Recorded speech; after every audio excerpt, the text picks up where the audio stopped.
Bom dia. Bom dia. Quantos estão com frio? Todos. Eu acho que o clima frio faz bem para a saúde. Acabei de conhecer um moço de 94 anos de idade. Cadê ele? Ah, tá aqui, ó. E mora em Curitiba há quantos anos? Desde 1950. Não, 74, Curitiba. O senhor veio para cá em 74. Curitiba. Exatamente há 43 anos. Que bênção. Vamos mudar para cá, dona Raquel. Porque eu também quero chegar aos 94 anos. E saí da Bahia em 1950. Saiu a tempo, então. Se tivesse ficado lá naquele calorão, não ia ter 94 anos de idade hoje. Mas falando sério, dizem que o frio faz bem por um lado e faz mal por outro, né? Por exemplo, quem sofre de pressão alta precisa ter muito cuidado na época do frio. E precisa se aquecer o máximo possível, né? E exercitar também. Caso contrário, a pressão sobe muito mais do que o necessário. E já quem mora em lugares e regiões mais quentes, tem menos problemas com pressão alta. Então tem suas vantagens e tem as suas desvantagens. Eu pessoalmente gosto muito do frio. Você dorme melhor, come mais, não é verdade? E aqui em Curitiba vocês têm epidemia da dengue? Não, né? Deve ser por causa do frio. Mas comer mal, mas depende do bolso, pastor. Depende do quê? Do bolso. Do bolso? Por quê? Quem tem o bolso cheio, come mais. Ah, entendi. Depende dos amigos também, né?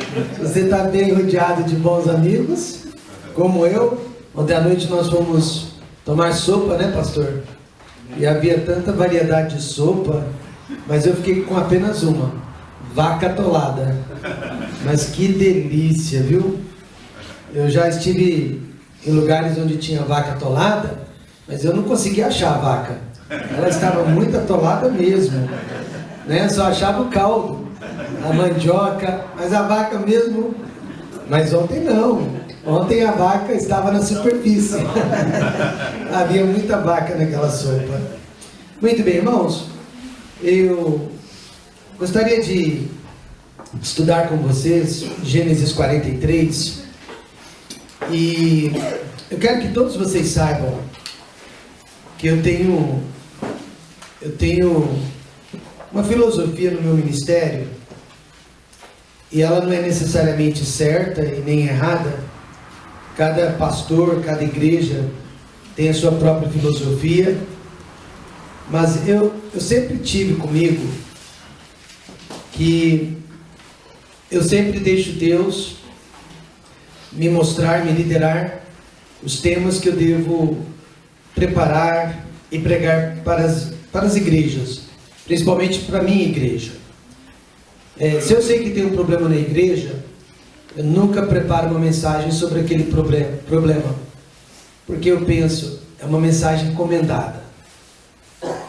E é ruim porque às vezes eu já preparei um sermão e ocorre um problema naquele meio tempo e eu tenho que ir lá e apagar aquele sermão. Mas já aconteceu também do sermão já estar pronto, surgiu o problema, aí eu também não volto atrás. E um dia, né, eu preguei uma mensagem no domingo pela manhã, e um senhor depois do culto ficou muito bravo comigo, e ele me pegou lá na porta e disse: o senhor sabia do meu problema e o senhor me expôs perante a igreja. Eu disse para ele: eu soube do seu problema ontem, mas a mensagem já tinha sido preparada.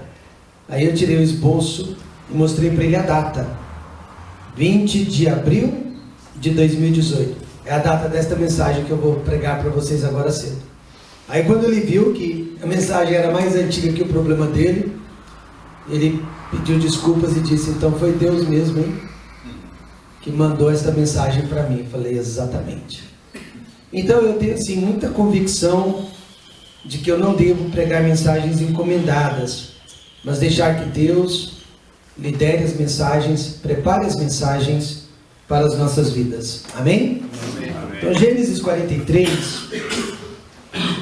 vamos nos colocar em pé para a leitura da palavra de Deus.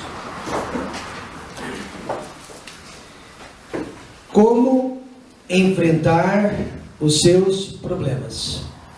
Quem aqui tem problemas? Eu tenho mais de um. E a fome era gravíssima na terra, e aconteceu que, como acabaram de comer o mantimento que trouxeram do Egito, disse-lhe seu pai: voltai e comprai-nos um pouco de alimento. Mas Judá respondeu-lhe dizendo, fortemente nos protestou aquele homem, dizendo: não vereis a minha face, se o vosso irmão não vier convosco. Se enviares conosco nosso irmão, desceremos e te compraremos alimento. Mas se não enviares, não desceremos, porquanto aquele homem nos disse: não vereis a minha face, se o vosso irmão não vier convosco. E disse Israel: por que me fizeste tal mal, fazendo saber aquele homem que tinhais ainda outro irmão? E eles disseram: aquele homem particularmente nos perguntou por nós, pela nossa parentela, dizendo: vive ainda vosso pai? Tendes mais um irmão? E respondemos-lhe conforme as mesmas palavras. Podíamos nós saber que diria: trazei vosso irmão? Então disse Judá a Israel, seu pai: envia o jovem comigo, e levantar-nos-emos, e iremos para que vivamos e não morramos, nem nós, nem tu, nem os nossos filhos. Eu serei fiador por ele, da minha mão o requererás. Se eu não o trouxer, e não o puser perante a tua face, serei réu de crime para contigo para sempre. E se não nos tivéssemos detido, certamente já estaríamos segunda vez de volta. Então disse-lhes Israel seu pai: pois que assim é, fazei isso, tomai do mais precioso desta terra em vossos vasos, e levai ao homem um presente, um pouco do bálsamo e um pouco de mel, especiarias e mirra, terebinto e amêndoas. E tomai em vossas mãos dinheiro em dobro, e o dinheiro que voltou na boca dos vossos sacos, tornai a levar em vossas mãos, bem pode ser que fosse eu. Tomai também a vosso irmão, e levantai-vos e voltai àquele homem. E Deus Todo-Poderoso vos dê misericórdia diante do homem, para que deixe vir convosco vosso outro irmão, e Benjamim. E eu, se for desfilhado, desfilhado ficarei. Pai querido e glorioso, usa, ó Pai, esta situação na vida de Jacó, para falar aos nossos corações nesta manhã. Há muitos problemas aqui representados, só Deus os conhece, às vezes só Deus pode vê-los. Pai Santo, há muito sofrimento, e eu quero, Deus, pedir que a palavra de Deus traga a resposta, traga, Deus, a solução, traga a direção nesta manhã, para esses amados filhos de Deus, no nome de Jesus, amém. Podem se assentar. Como enfrentar os seus problemas? Jacó, ele foi um dos homens mais sofredores, foi um dos homens mais sofridos dentro da palavra de Deus.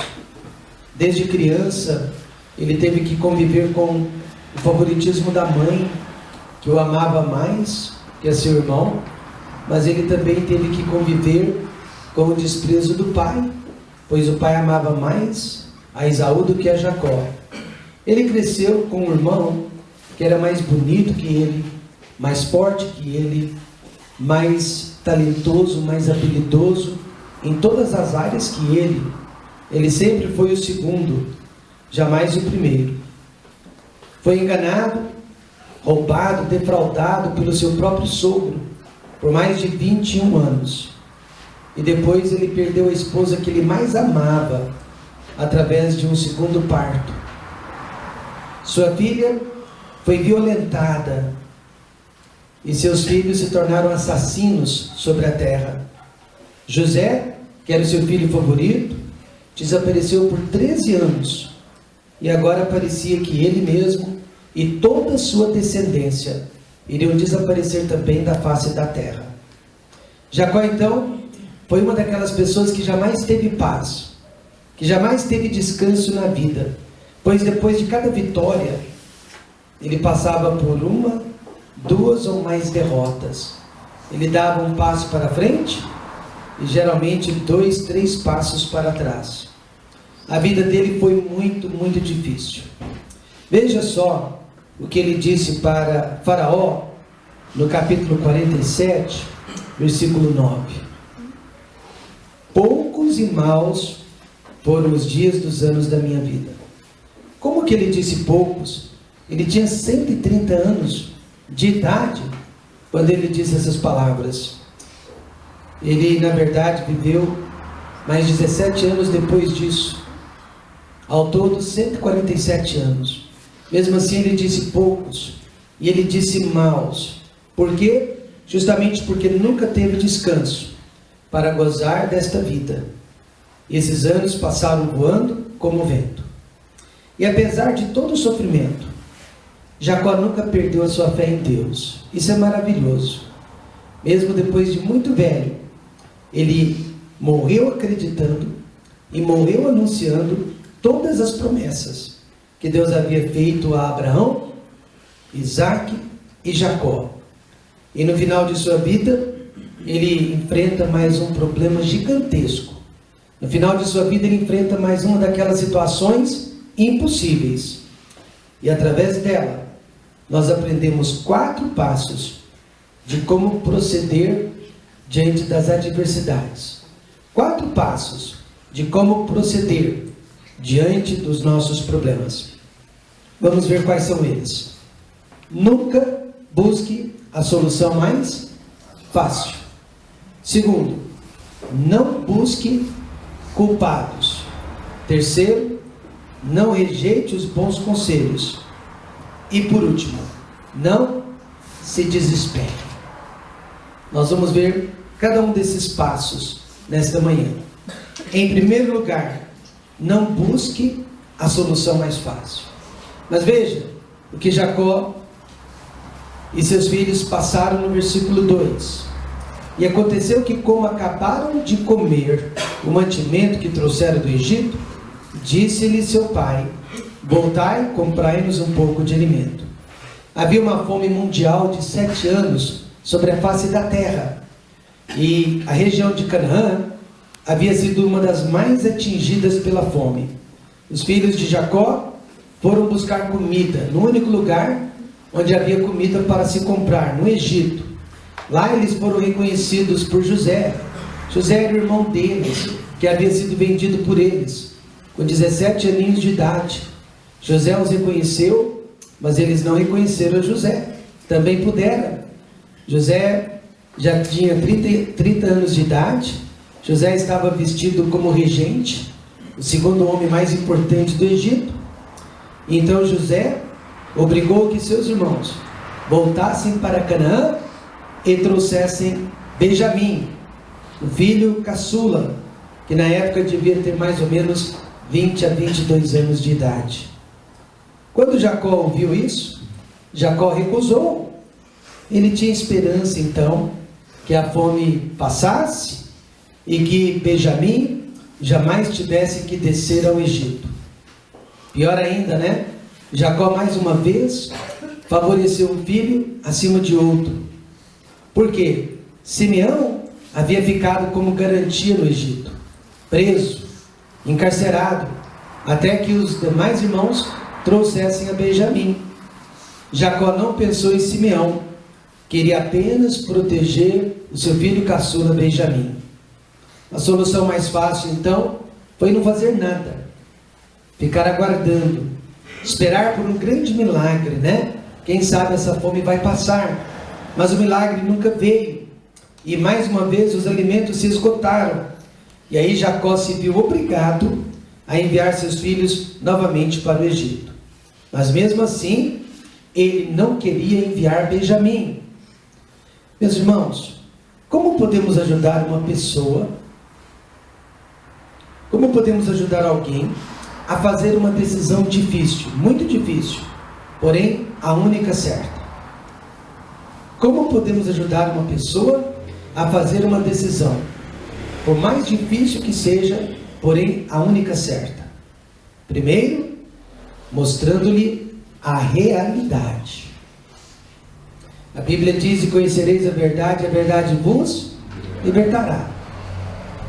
No versículo 3, Judá, um dos filhos de Jacó, respondeu-lhe dizendo: fortemente nos protestou aquele homem, falando de José, mas eles não sabiam que era José, dizendo: não vereis a minha face, se o vosso irmão não vier convosco. Respeitosamente, pois ele era filho, mas com coragem, Judá enfrentou a cegueira espiritual de seu pai. Jacó estava com medo, irmãos, e o medo é um sentimento que cega o nosso entendimento. Medo é um sentimento que cega a nossa compreensão.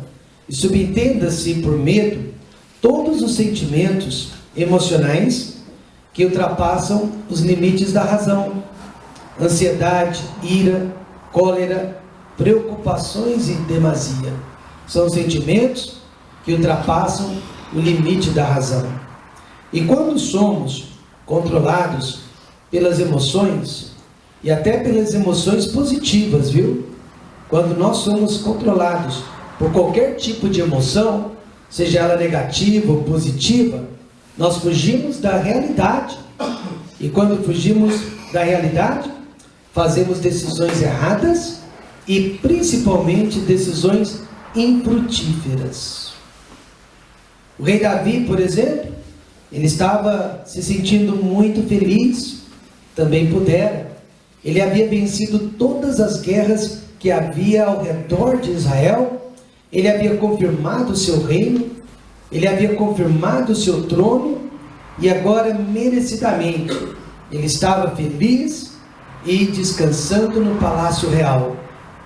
Até que viu uma mulher se banhando do outro lado da sacada. Feliz da vida, ele se achou no direito de possuí-la. Afinal de contas, ele era o rei, mesmo sendo ela uma mulher casada. Veja então, foi um sentimento de felicidade, foi um sentimento de realização que levou Davi a cometer um dos piores pecados de sua vida. Ele cometeu adultério e em seguida ele cometeu homicídio. Mas Jacó já estava com medo de perder mais um de seus filhos, filho da mulher que ele mais amava. E por esta razão, para salvar aquele um filho, ele estava disposto a perder Simeão e todos os demais filhos. Então você e eu diríamos: isso não é racional, isso não é normal. Mas é o que todos nós fazemos quando buscamos a solução mais fácil, ao invés da solução mais correta. Um pai de família resolveu se divorciar da esposa que já havia sido infiel 2 ou 3 vezes. Ele procurou aconselhamento do seu próprio pai. E seu pai disse: meu filho, não há jeito para esta esposa, você precisa abandoná-la. Ele se consultou com um médico psiquiatra, que também disse: pelo que eu vejo, não há solução para este casamento, você precisa se divorciar desta mulher. Ele procurou o pastor e disse: pastor, eu quero me divorciar da minha esposa, porque eu temo que ela seja uma má influência para os meus 2 filhos. E ele tinha um casal de filhos que ainda eram bem pequenos. Mas o pastor, diferentemente do pai dele, do psiquiatra dele, lhe deu outro conselho e disse: por que você não tenta salvar este casamento? Por que você não tenta salvar a sua esposa? Por que você não tenta ser uma bênção na vida dela, mesmo porque você tem filhos pequenos? E por pior que ela seja, os seus filhos ainda precisam dela. Mas justamente pensando em proteger os filhos daquele tipo de mãe, ele buscou o divórcio. E quando eles passaram pelo processo do divórcio, o juiz reconheceu que ele era a parte inocente. E o juiz deu a guarda das crianças para o pai. Mas com uma ressalva: a mãe podia tê-las todos os finais de semana. Justamente nos finais de semana, quando aquelas criancinhas deveriam estar onde? Na igreja. Justamente nos finais de semana, quando aquelas criancinhas deveriam estar ouvindo a palavra de Deus, aprendendo a palavra de Deus dentro da casa de Deus. Os anos se passaram e realmente aquela mãe influenciou as crianças para o mal. Hoje elas são jovens adultas, mas nenhuma delas está na igreja. Pior ainda, elas estão praticando o pecado da mãe no mundo. No mundo existem apenas dois caminhos: o caminho de Deus e o caminho dos homens. Judá disse para o seu pai: ou o Senhor obedece à ordem do regente do Egito e salva a todos nós, ou desobedece e perde a todos nós, inclusive o seu filho favorito, Benjamim. Então, meus amados, uma maneira de ajudar pessoas que precisam fazer decisões difíceis é lhe mostrando a realidade, mostrando-lhes a verdade, e também respondendo não, quando não é necessário. Veja o que Judá fez no versículo 5: mas se não enviares, pai, se o Senhor não nos enviar com Benjamim, não desceremos, não iremos, porquanto aquele homem nos disse: não vereis a minha face, se o vosso irmão não vier convosco. Primeiro, Judá mostrou a realidade para o seu pai. Seu pai estava agindo emocionalmente, fora da razão. Só depois ele disse: pai, nisto nós não podemos lhe obedecer, pois afinal de contas, nós também somos pais, nós também temos família, nós também temos filhos para protegê-los. E nossos filhos estão correndo perigo de morte com as decisões erradas do Senhor. Às vezes nós temos que dizer não para o cônjuge, às vezes nós temos que dizer não para o filho, e às vezes até para um membro da igreja que insiste em decisões erradas, mas que irão prejudicar não somente a ele, mas a muitas outras pessoas também. Jesus disse não para Salomé, a mãe de João e Tiago, quando esta chegou para Jesus e disse: Senhor, eu quero que os meus filhos sejam os primeiros no reino de Deus, eu quero que eles reinam do seu lado. Um pedido amoroso de uma mãe amorosa, mas egoísta e orgulhoso, e que se Jesus tivesse aceito, teria destruído o seu próprio ministério e teria causado uma grande divisão no meio do discipulado. Depois de muitos anos de casado e muitos anos de ministério, eu já aprendi, irmãos, que as soluções mais fáceis também são de curto prazo, são temporárias e não resolvem os problemas. Certa vez o principal diácono da igreja chegou para o pastor, que era um amigo meu, e lhe disse: pastor, eu lhe dou um ultimato: ou o senhor coloca tal família para fora da igreja, ou eu e a minha família iremos embora. Aquelas duas famílias tiveram um problema de relacionamento, e aquele diácono, por ser diácono e também amigo íntimo do pastor, achou-se no direito de dizer para o pastor: mande-os embora ou nós iremos embora. E o pastor, ao ouvir aquele ultimato, respondeu: ao me obrigar a fazer uma escolha entre duas ou mais pessoas, você já fez a escolha por mim. Sinto muito, não posso fazer a sua vontade. Que Deus te abençoe. Minha esposa Raquel tem o dom de misericórdia. Isso quer dizer que ela tem muita dificuldade de dizer não para as pessoas. Tanto quanto possível, ela sempre vai dizer sim, porque ela tem o dom de misericórdia. Eu já tenho o dom de exortação. Eu gosto de incentivar pessoas, animar pessoas, encorajar pessoas. Eu também não gosto de dizer não para as pessoas. Mas nós temos que mostrar a realidade. E às vezes dizer não para aquelas pessoas que buscam soluções fáceis, soluções carnais, soluções emocionais, ao invés de seguir as instruções da palavra de Deus. Então esse é o primeiro passo que precisamos dar diante dos problemas. Não busque soluções fáceis. O segundo passo: não busque por culpados, como Jacó fez. Depois que seu filho Judá lhe mostrou a realidade, depois que seu filho Judá disse não, então Jacó colocou a culpa em seus filhos e disse: Israel, por que me fizeste tal mal, fazendo saber aquele homem que tinhas ainda outro irmão? Ou seja, Judá terminou a conversa culpando seus filhos por aquela situação. Veja comigo como é o modus operandi daquelas pessoas que sempre jogam a culpa de seus problemas sobre os outros. Primeiro, elas se vitimizam. Jacó disse: por que me fizeste tal mal? Naquela hora ele tirou os olhos de Simeão, seu filho, que estava preso no Egito. Tirou os olhos de todos os seus filhos, de todos os seus netos, de suas noras, e olhou apenas para si mesmo. Ele achava que o mal era só contra ele e não contra todos. Sabe quem fez isso? O profeta Elias, vocês se lembram? Tomado por uma terrível crise de depressão, Elias culpou a Deus pela situação em que ele se encontrava. Ele culpou o povo de Israel, e ele culpou todos os demais profetas, até que Deus disse para ele: espere aí, eu ainda tenho 7.000 homens que não se dobraram a Baal.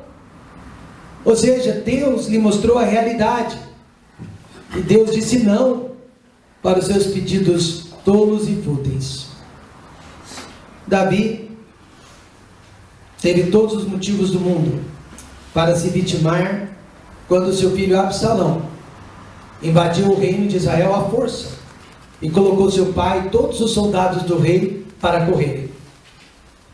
No meio do caminho apareceu um homem, filho de Belial, que significa filho do diabo, e começou a amaldiçoar o rei Davi, a blasfemar o rei Davi, xingar o rei Davi. E os soldados de Davi disseram: nos deixe matar aquele homem, nós não vamos precisar de um segundo golpe. E Davi disse: não, se Deus permitiu com que ele me amaldiçoasse, que ele me amaldiçoe. E naquele dia Davi não culpou Absalão, que havia invadido o reino, não culpou Joabe, que era o chefe do exército, e muito menos o povo que seguiu Absalão. Naquele dia Davi culpou a si mesmo, e por isso deixou aquele homem zombá-lo, amaldiçoá-lo e viver. A Bíblia claramente diz para nós que nos consideramos vítimas. De que se queixa, pois, o homem vivente? Queixe-se cada um dos seus pecados. Parafraseando, né? Não adianta ficarmos reclamando do erro dos outros. Nós só podemos reclamar do nosso erro. Porque os outros nós não transformamos. Os outros nós não mudamos. Mas eu posso mudar a mim mesmo. Amém, irmãos? Amém. Amém. Eu posso transformar a mim mesmo.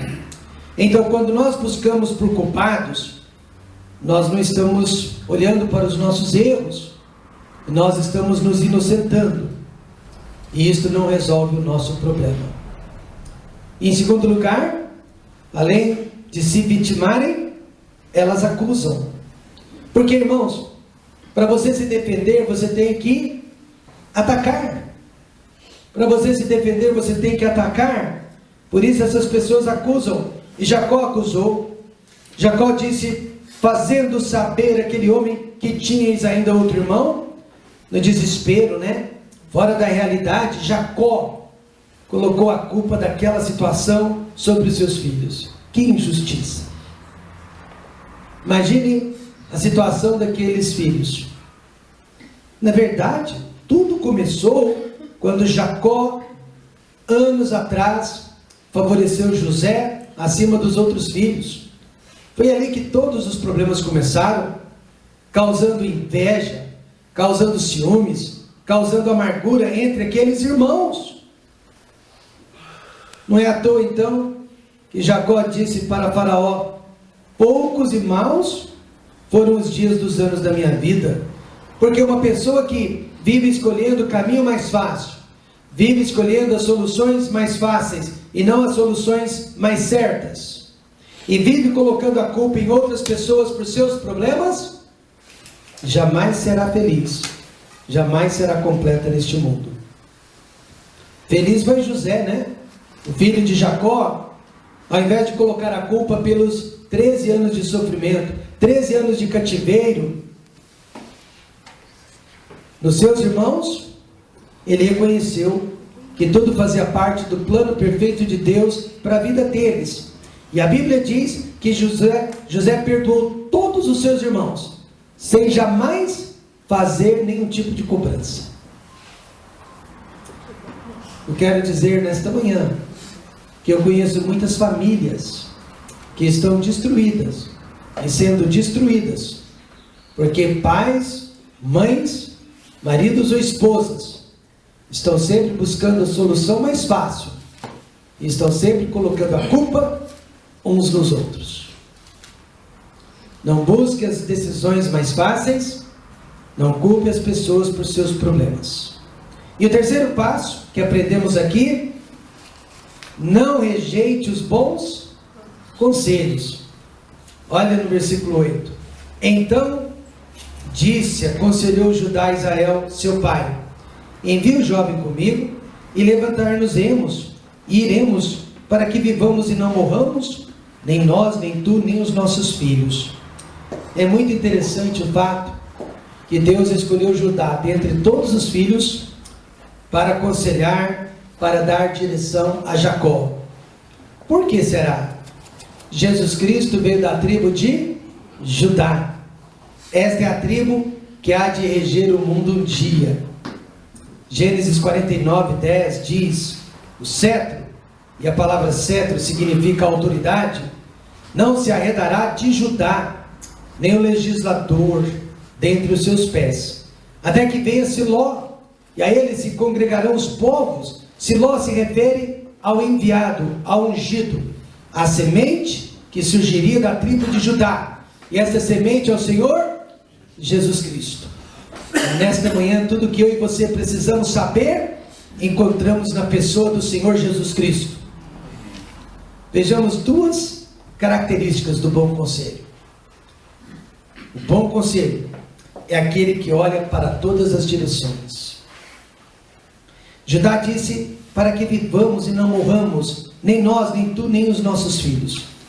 Ele teve a capacidade de mostrar para o pai as consequências de uma única decisão errada. Não afetaria apenas uma única pessoa, mas afetaria a todos, uma descendência, uma geração. É o que nós chamamos, no inglês, de ripple effect. Efeito ripple, que nada mais é do que uma única decisãozinha que você faz, mas que afeta, além de você, muitas outras vidas. São as ondas que surgem na margem do rio, quando nós lançamos uma única pedrinha. São aquelas ondas que se formam por causa de uma única pedrinha sendo lançada.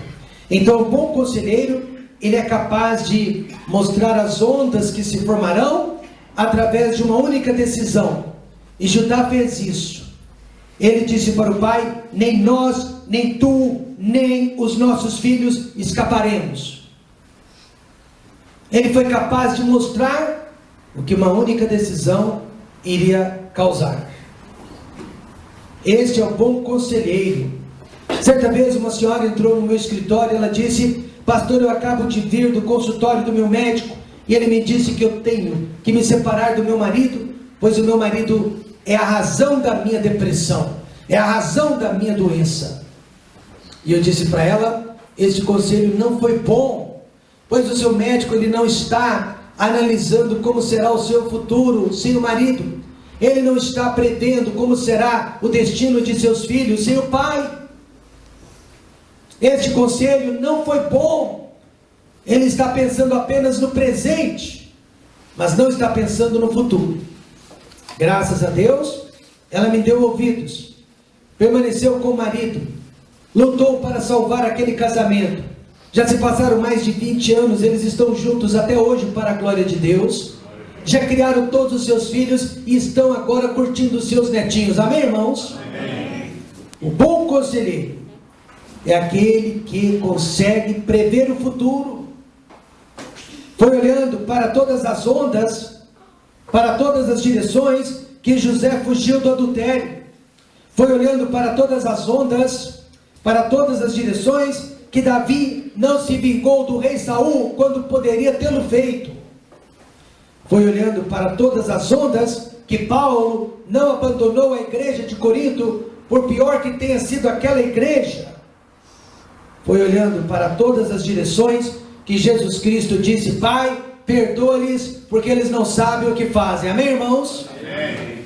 O problema é que nós só olhamos para o presente, nós só olhamos para o momento, e por isso fazemos decisões erradas.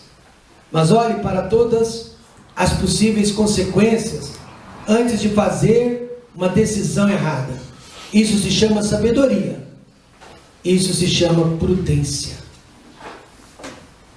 E o bom conselho também olha sempre para a melhor solução. Judá disse: se não nos tivéssemos detido, certamente já estaríamos segunda vez de volta. Em outras palavras, pai, esse sofrimento perdurou mais do que o necessário. Se nós já tivéssemos ido, desde a primeira vez, já estaríamos de volta, tudo já estaria resolvido. Judá foi um conselheiro otimista e não pessimista. Alguém que dava esperança, e não alguém que tira a esperança. Foi assim que ele conseguiu motivar seu pai Jacó. Até os oncologistas procuram dar esperança diante do tumor mais agressivo, mais maligno que existe. Por quê? Porque eles sabem que a esperança é um santo remédio. Tira a esperança de uma pessoa e você já matou aquela pessoa. Certa feita, eu estava lendo um livro sobre aconselhamento, aconselhamento capaz, aconselhamento cristão, aconselhamento bíblico. E no meio do livro, o autor do livro disse que você, como conselheiro, jamais pode dizer para uma pessoa que Jesus Cristo morreu por ela, porque você não sabe. Na hora que eu li aquilo, eu me choquei. Eu nunca posso dizer então para alguém que Jesus Cristo a ama e que Jesus Cristo morrera por ela? Na hora eu me choquei e eu pensei: mas que tipo de aconselhamento é esse? Que ao invés de dar esperança, tira a esperança.